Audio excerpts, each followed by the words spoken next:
Starting off this list, in our number 10 spot, we have the Rhode Island vampire. Admittedly, witch and vampire hunts aren't exactly a topic covered in most history classes, but this is truly a pretty crazy story.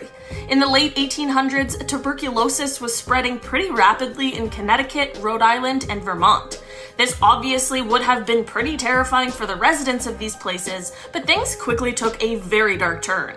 Since many of the people who were passing away from this illness appeared very obviously ill with sunken, drained faces, for some reason, the logical response was that people believed that they had been the prey of vampires. There was a family in Exeter, Rhode Island that had multiple people pass away from the illness, so some people believed that someone in this family must be the feeding vampire. They even went as far as to exhume the bodies of some of the deceased family members to make sure that they weren't undead. One of the exhumed bodies had passed away more recently, so her body was in better condition, which people of course took as a sign of her being a vampire. This led to them burning her heart and liver, and then they mixed the ashes with water. This is most definitely a crime today and pretty scary, but to make things even worse, they gave this concoction to other people in the town who had fallen ill as some kind of a cure. Imagine having to drink that and then still having tuberculosis after. Definitely not a good trade-off. In our number 9 spot today, we have India in World War II. It would be shocking to hear of a school not teaching anything about World War II, but it's often that we don't truly get the full scope of what went on. One thing I saw brought up a few times was the role that India played in the war and what they went through. Firstly, if you didn't know, India played a huge part in the Second World War. We normally hear of the large death tolls from the war, such as the 418,000 Americans who died, or the 450,000 people from the UK, which, don't get me wrong, is a huge and terrible number. But it is estimated that 3 million Indian people died in World War II, which is something I have literally never heard of anyone talk about before. India was fighting Japan, which for the record also had an extremely high death toll in this war, on the Eastern Front, and they were fighting Germany on the Western. World War II is a part of our global history, so why don't we talk about it and how it affected all of the countries? In our number 8 spot today, we have the Acadian expulsion. Before I dive into this one, guys, please don't forget to hit the thumbs up button if you're enjoying the video so far. This is something that happened in my own country, you guys, and I can honestly say this was never taught at the schools I attended. The Acadians were descendants of the 17th and 18th century French settlers who settled in the area that is now the Canadian Maritimes, so New Brunswick, Nova Scotia, and Prince Edward Island. In 1730, Acadians had to swear to British authorities that they would remain neutral on any conflict between Britain and France. Basically, one thing led to another, and the governor of Nova Scotia at the time, Charles Lawrence, saw the Acadians as some kind of a threat, and he also wondered why people who weren't from the area were allowed to live on such a beautiful part of the land. Well, isn't that real rich coming from someone who also wasn't from the area? But that is a whole separate conversation. Charles tried to force the Acadians to take an unqualified oath of allegiance to Britain, and when they refused, he imprisoned them and then ordered them to be deported. A man from New England called Charles Morris came up with the disgusting idea to surround the Acadian churches on a Sunday morning and capture as many people as possible while also burning their houses and crops.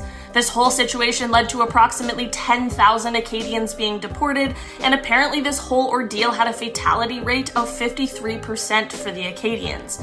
This whole thing is honestly pretty disgraceful, and it's just something that we don't talk about. In our number 7 spot today, we have the Iranian Revolution of 1979. On August 19th, 1978, at the Cinema Rex in Abadan, Iran, there were hundreds of people watching a film when 4 men barricaded the doors, doused the cinema in gasoline, and lit the whole thing ablaze. This was a key event that led to the following revolution of 1979, but it truthfully had been building for quite some time, and this obviously wasn't the only event that led to this movement. This revolution was unique in the fact that it lacked a lot of the usual causes, such as a defeat in war, or a gigantic national debt, or an uprising of those in poverty. There is a lot that happened and a lot that went into this revolution, and I truly do not have time to cover in this video even half of it. But this revolution not only toppled Iran's absolute monarch, but it had worldwide political repercussions that are still seen today. In our number 6 spot today, we have Cyrus the Great. It is entirely possible that you may have learned about Cyrus the Great in school, as he was the founder of the Achaemenid Empire, but there is one thing he did that apparently a lot of us didn't know that possibly changed the course of our history. After he took Babylon over, he freed all of the captured slaves in the city and let them go back to their homelands. This included the Hebrews who were captured and enslaved from Judea. This may seem like a nice and reasonable thing to do, but it truly was more than that. By allowing these people to be free and return to their homes and continue practicing their religions, this may have been what has kept some religions alive. Without this move, it is possible that we may not have Judaism, Christianity, or Islam today, and that would have made our entire history very, very different. In our number 5 spot today, we have the Italian Renaissance dark side. When we think of the Italian Renaissance period, it is known for development and the rebirth that it caused, which makes a lot of sense considering the word Renaissance literally means rebirth. But there is one less glamorous and slightly frightening side to this period that isn't widely talked about. Sailors who had been returning from the New World at this point brought something less than lovely back with them, and that was syphilis, which spread through an entire French army. After this, the troops brought what was called the Great Pox to the rest of Europe. Since there was no penicillin or banana medicine back then, the disease spread rapidly and the symptoms were pretty gruesome. It would often happen that a person who had fallen ill would have the skin on their faces essentially be rotting away, which would leave large ulcers. Some people's noses and lips would be pretty much gone, and it happened often that people would sadly pass away from the disease. So basically what we think of as a beautiful time in Europe was both world-changing, but also very scary, and pretty close to a zombie apocalypse. In our number 4 spot today, we have the history of dentures. I suppose this one is less of an event and more of a weird practice, but I just had to include it. I don't have a ton of experience with dentures, but they seem to be a pretty straightforward thing these days, aside from the cost of dental, but things weren't always the way they are today. Instead of dentures being made of fake teeth, before they used to be made with real human teeth, which is absolutely disgusting to me. After the Battle of Waterloo, scavengers went and took the teeth off of the corpses, which is quite a job, and then they sold these teeth to dentists. These dentists would boil the teeth, chop the roots off, and then attach these teeth to ivory base plates and then sell them to the customers. Aside from this being an extremely morally questionable practice in its entirety, it is also just so creepy. In our number 3 spot today, we have telephone cats. If you're a cat person, you might want to skip over this number. In 1929, 2 scientists at Princeton University wanted to conduct an experiment in order to test how auditory nerves perceive sounds. This is obviously extremely important research, but the way they went about this is truly messed up. They took a sedated but alive cat and cut out a part of its brain. They then attached one end of a telephone wire to the cat's auditory nerve and then the other end to a telephone receiver. When one of these scientists spoke into the cat's ear, the other one could hear it on the other end. This is cool, but most definitely not an excuse to do something so inhumane. There were, of course, benefits to this experiment, and it is believed that this may have helped lead to the development of cochlear implants, which is, of course, an incredibly important scientific advancement. The worst part, however, while the cat actually survived this experiment, instead of treating it like a king for the rest of its life like it truly deserved, these scientists instead decided to kill it to see if the experiment would still work on a dead cat. It didn't. In our number 2 spot today, we have the smallpox pandemic. I'm sure at some point or another, most of us learned about smallpox and the epidemic, which is something that we luckily don't really have to worry about much anymore. But one thing a lot of people explained that they didn't know was how badly it devastated indigenous peoples. Europeans who came over to America brought with them a multitude of diseases that they would have had some immunity to, considering it was likely their bodies had encountered it before. But this was not the case for those already living on the land that is now referred to as North America. Indigenous Americans not only had no immunity towards this disease, but also their traditional ways of treating illness may have only exacerbated the symptoms. Because of course, how could you possibly know how to treat something that you've never seen before and with no help from the people who actually do know? It has been estimated that the spread of this disease caused the population of Indigenous Americans to decline by 70%. That is absolutely insane. There's a theory that this spread of disease may have been one of the only things that led to the colonization of North America. In our number 1 spot today, we have the Tulsa Massacre. This is one that many people, including people from Tulsa, explained that they didn't really learn much about in school. This event occurred on May 31st and June 1st of 1921, and it has actually been called the single worst incident of racial violence in American history.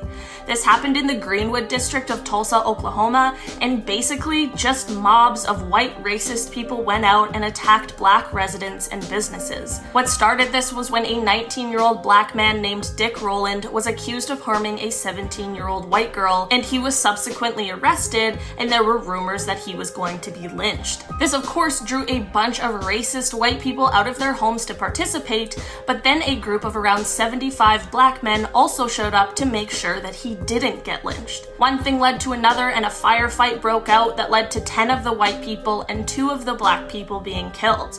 After this, all hell broke loose. Just last year, the last living survivor of the massacre, R&B and jazz saxophonist Hal Singer, passed away at the age of 100. And just last year, this massacre finally became a part of the Oklahoma State curriculum, and it's about time. Only a century too late. I also feel like in that I didn't include, but I should have said, that thing after the lynching was like only the beginning of it, and then everything got crazy and way more people died, and it was really destructive. I just didn't want anyone to think that I was making it seem like it wasn't as bad as it was, because it really was. Starting off this list in our number 10 spot, we have Frane Selleck. Frane Selleck is both the unluckiest, but also maybe the luckiest man to ever exist, and his story could totally be an action-packed thriller. So the first instance of his insane unlucky luck comes from 1962. In this year, he was in an accident where a train derailed and subsequently went into a river. Sadly, most of the people on board passed away in the incident, but he survived with only a broken arm, and he was also suffering from hypothermia. The next incident happened just a year later on his very first plane ride ever. Well, he was seated next to a faulty door and ended up being pulled out of the plane and somehow miraculously landed in a haystack and survived. While the plane went on to crash, and 19 others who were also pulled out of the plane, and sadly their fates were not the same. He survived a bus he was on going into the lake, he survived his car's fuel tank exploding, and just to top off this unlucky luck with some real regular luck, the first time he played the lottery, he won £600,000. He is also extremely generous, as it is said that he decided to give most of his winnings away to his friends and family, but he did keep a little for himself in order to complete a personal passion project. In our number 9 spot today, we have the Robertson family. The Robertson family truly has one of the most interesting stories I have ever heard. The family decided to take a boat out for a while as a way to experience more and learn some exceptionally valuable lessons. The family, consisting of a husband, wife, and 4 children, had decided that they would stop at each port along the way, which meant that they had pretty limited supplies on the journey with them. While they were on their boat, a group of killer whales ended up attacking their boat, which caused severe damage, and the boat began to take on water. At this time, all they had on board with them was food enough for 6 days, a small little dinghy, and a lifeboat. Somehow the family survived for 28 full days using the lifeboat and the dinghy, but also by eating and drinking rainwater and turtles that they had hunted and collected. The family ended up being rescued when they were found by Japanese fishermen. In our number 8 spot today, we have Kelly Peters. Okay, so this story starts out with Kelly Peters, who is a California mom and the president of the Parent Teachers Association. One day she was pulled over by the police and they found some devil's lettuce in her car. I'm calling it that because I can't really say its real name, and if you don't get the reference, then that's exactly the reason why I can't see the word. Anyway, so the officer finds this jazz cabbage and Kelly starts swearing she's never seen it before and has absolutely no idea where it came from. Yeah, Kelly, we've all tried to use that excuse before, except it turns out it wasn't actually an excuse at all. So Kelly worked at the school in an unpaid volunteer position, and there was some sort of minor incident that led to another student's parents, Kent and Jill Easter, to seek out and try and ruin Kelly's life. Again, for this super small, super minor incident where the Easter's child was just late for pickup and Kelly said it was because he's slow. That's literally what happened. So first, the Easters sent the principal a letter asking that Kelly be fired from her position at the school that was again a volunteer unpaid position. When that didn't happen, Jill filed a restraining order against Kelly, claiming that she was stalking the family. The court threw it out because obviously there was no proof of that. So after these failed attempts, Kent went for a civil suit saying that Kelly locked their son outside of the school for 19 minutes on the day that he was late for pickup. Since this all failed, they then planted the stuff we talked about before, and then they called the police and said that they saw someone driving erratically, which is now where we started the story. So the police searched her car, they searched her home, and they gave Kelly a field sobriety test. She passed the test, and there was no signs of any of these kinds of substances anywhere else in her life. But on the substances, they did find DNA belonging to both of the Easters. Oh, what a surprise! Anyway, the case obviously went to trial, the Easters split up and both received jail time, and Kelly's name was officially cleared. I always knew that there was drama with parents at the same school, but I didn't realize just how much. In our number 7 spot today, we have Christopher Knight. Christopher is a person who is quite reclusive, and he lived alone in the woods in Maine. He loved being alone and loved living a simple life, which definitely sounds fine enough, and it's said that, save for 2 brief interactions, he lived without human contact for 27 years from 1986 to 2013. I'm certainly not judging, I'm genuinely just wondering what that sort of a thing would do to a person.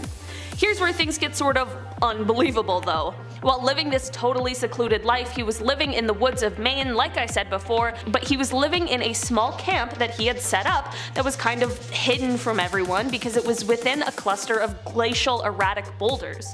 When he entered the woods, he had almost no possessions, which of course would make things difficult to survive, but he made a little home that was set up for himself out of entirely stolen items.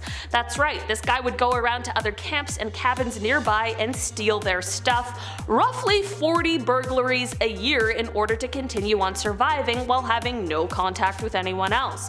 I guess the guy didn't really have any scary motives, but of course you absolutely cannot steal people's belongings. Eventually he was caught mid-burglary and he confessed to all of the other crimes, and he did describe his understanding of how unethical his behavior was, and it was determined he was very unlikely to reoffend.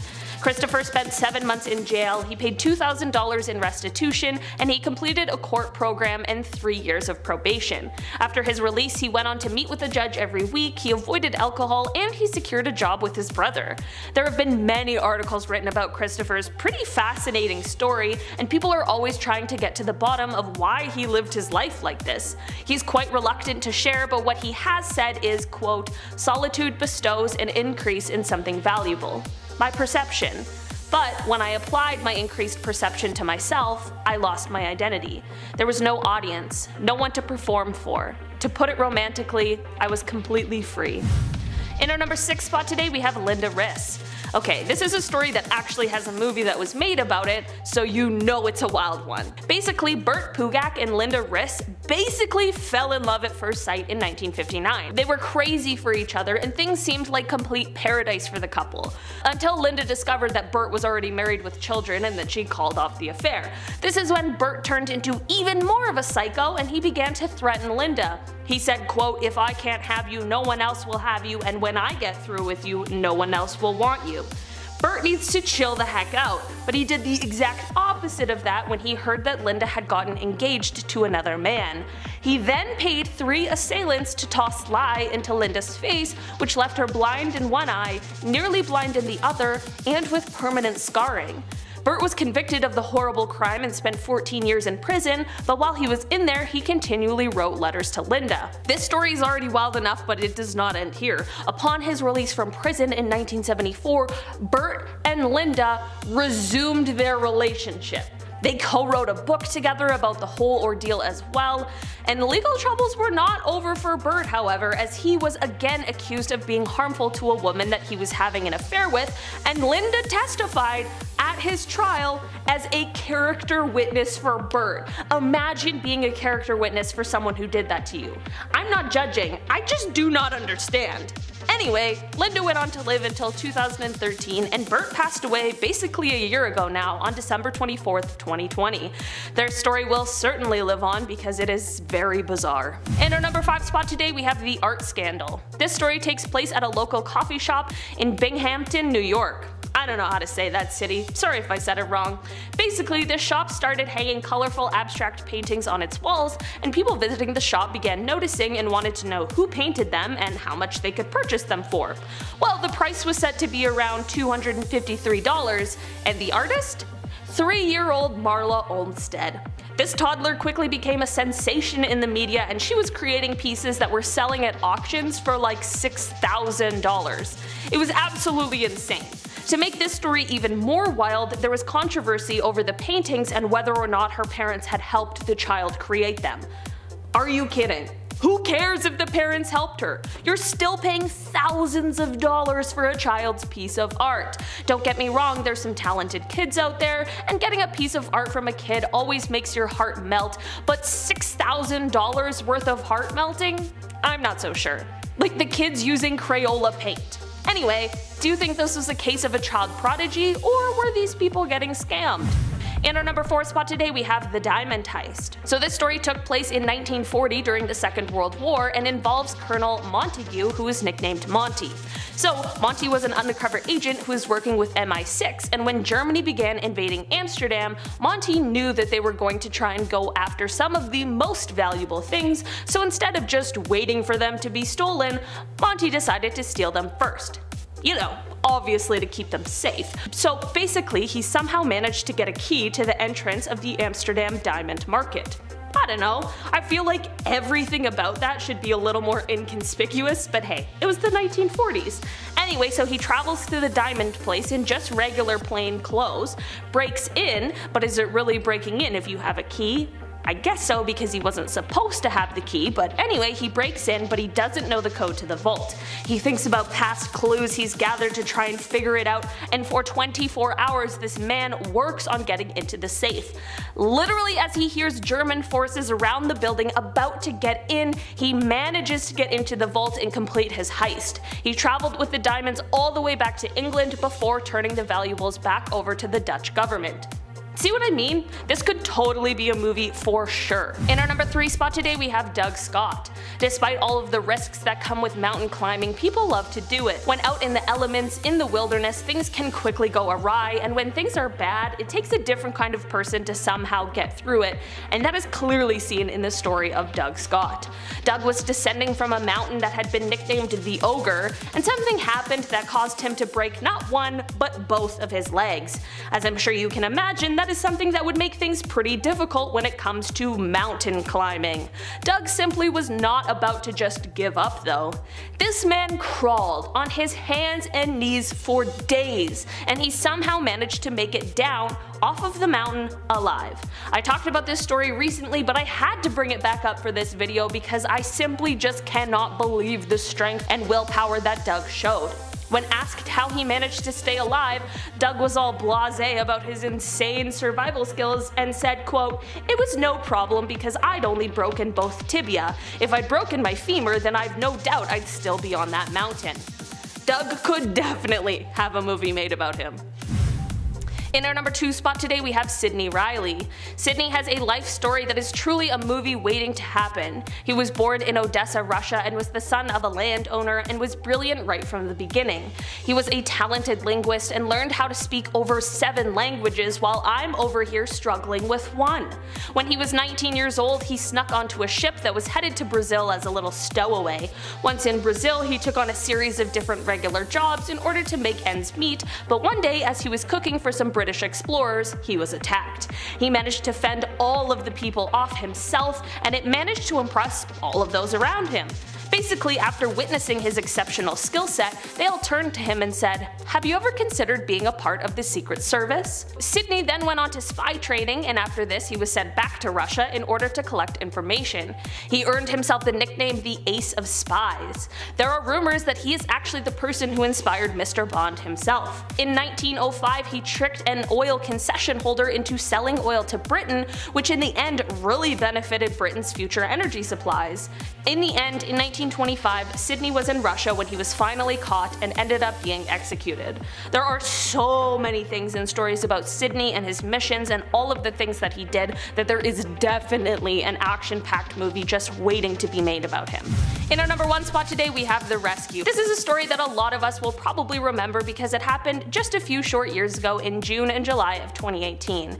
Basically, on June 23rd of that year, 12 members of a Thai football team, all ranging in age from 11 to 16, and their 25-year-old football coach entered a cave after a practice. Shortly after they entered, extremely heavy rainfall ended up flooding the cave and trapping all of the boys. For more than a week, no contact was made with the boys, and it was uncertain exactly where they were or if they were still alive.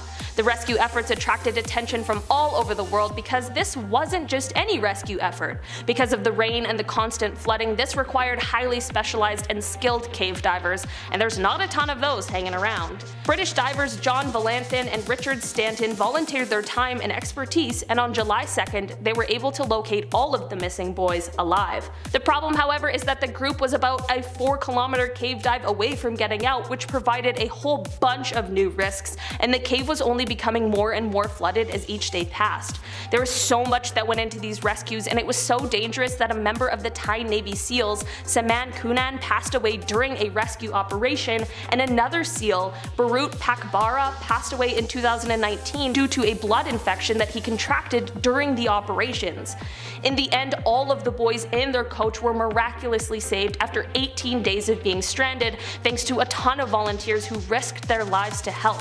There's an absolutely fascinating, heart-wrenching, unbelievable documentary that was created by the incomparable adventure photographer and videographer Jimmy Chin, who also created Free Solo if you've seen that, and it details the entire operation from beginning to end. It is called The Rescue, and I would highly recommend it. It is honestly one of the most incredible things I've ever seen in my life. Starting off this countdown, we have the heart attack gun. Not gonna lie, with a name like a heart attack gun, it definitely sounds super fake. But alas, it is not. So the CIA was working on trials for a gun that shoots out a dissolvable dart that causes people to have a heart attack. Victims are left with just a red dot on the skin, but the dart dissolves so it's untraceable. I don't know about you, but that's hella scary. Like, imagine if serial killers get their hands on one of these. No thank you. Let's stop creating scary weapons, please. In our 9th spot, we have the government mind control. For years, rumors were going around about the CIA running mind control tests on human test subjects. Of course, people were like, yeah, there's no way that's real. That's super illegal and unethical. Until Project MK Ultra was revealed. Project MK Ultra was approved in 1953, and though it was originally designed to keep up with the Soviet Union's presumed advances in mind control,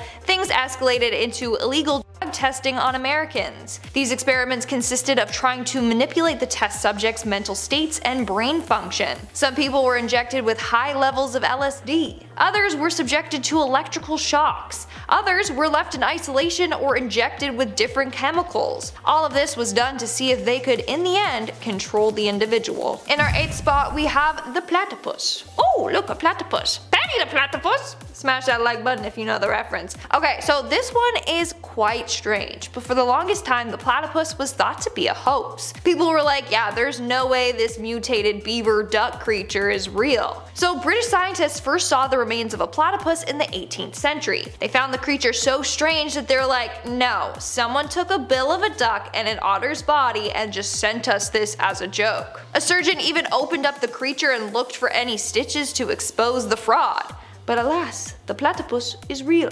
In our 7th spot, we have the poisoned alcohol. Between 1920 to 1933, the US government banned the production, importation, transportation, and sale of alcohol. But of course, people still found a way to sell and consume it. Now, the hoax was that the government was actually poisoning alcohol to keep people from drinking it. Turns out that this was true, even though people didn't want to believe it. The government was mixing alcohol with chemicals to make the drinkers ill. By the end of the Prohibition, more than 10,000 Americans had been killed by this. At first, they denied the claims. In 1926 though, after the holiday season, so many people died from drinking this tainted alcohol. It caused an uproar, but the government denied the accusations. A senator at the time said that the government was essentially legalizing murder for this. This was highly controversial, obviously. Can't believe they got away with it. In our 6th spot, we have the Bohemian Grove Society. Since 1872, there have been rumors about the elite meeting up in private places and having top secret discussions and such. People were joking around being like, I bet they do weird ass rituals. Well, let me introduce you to the Bohemian Grove Society. The club consists of a number of rich elite men. Among the attendees are past and current presidents, government members, and business leaders. Some say it's a cult where they do human sacrifices among other illegal things. Now, we don't know that for sure, but what we do know is that they do perform rituals. They like to wear cloaks and chant around a burning effigy. One person was able to infiltrate the club, and that's one of the things that they revealed. Moving on to number 5, we have the FBI spies and John Lennon.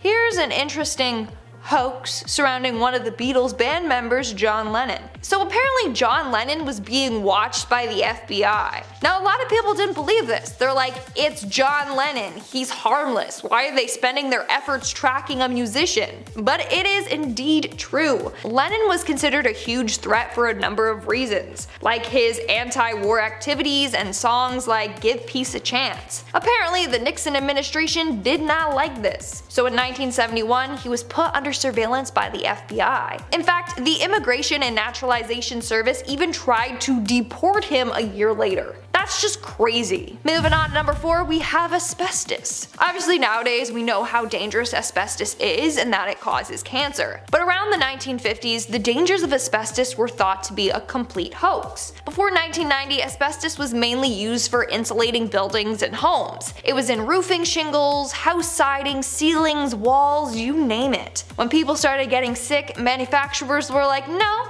it's not harmful, that's just a hoax, you're fine. Turns out that they knew how dangerous it was for more than 3 decades. They were hiding it from the public until 1962 when the scandal got out. In our 3rd spot, we have the human tissue atomic bomb tests. It sounds absolutely disgusting, and it absolutely was disgusting. This was called Project Sunshine. Don't know why it was named that, because it was far from sunshine and rainbows. So in the 1950s, the US government was secretly collecting human tissues from young cadavers without permission from the individual's family. They then were doing radio tests on them to see how much humans could withstand in case of a nuclear fallout. So basically, they were stealing body parts and tissues from morgues, in particular that of young children or babies, and then they were running tests on them. It is said that more than 1,500 samples were gathered worldwide. Now, this was a hoax for the longest time. Basically, the hoax was that the government was stealing bodies to do tests on them, and then it was found out that they were. In the end, this highly unethical experiment was exposed. In fact, a leaked recording has caught Dr. Willard Libby, who was in on these experiments,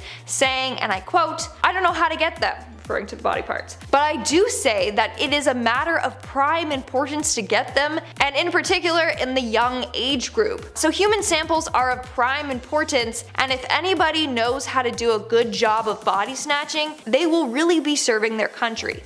End quote. In our 2nd spot, we have the gaydar machine. Imagine that, a machine that literally can detect gay individuals. Seems like something completely made up, right?